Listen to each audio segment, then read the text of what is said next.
So it's almost like, yeah, comfort's good, but then sometimes it's really good for us as human beings to really have to dig deep and be forced to dig deep in order to really feel those moments of being, really elated and feeling really good about yourself because you've done something new.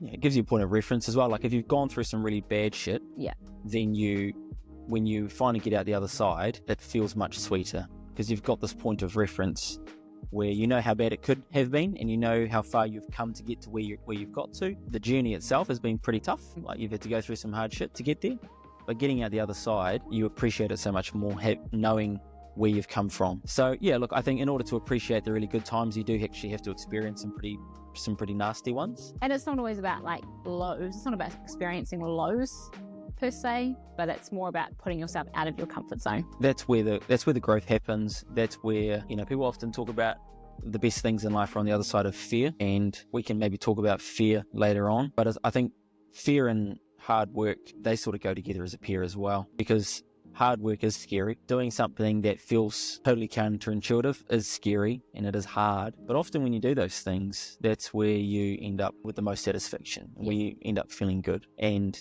I think the opposite, therefore, must be true as well. Whilst it's nice to enjoy a little bit of comfortability, you hang out there for too long, you get a little bit fat, you get a bit lazy, you're not challenging yourself. And life is about challenging and overcoming things and feeling good about it. And if you're just sitting in this comfortable pouaka, this little box of mediocrity, you just end up feeling mediocre, and that's not living. Yeah,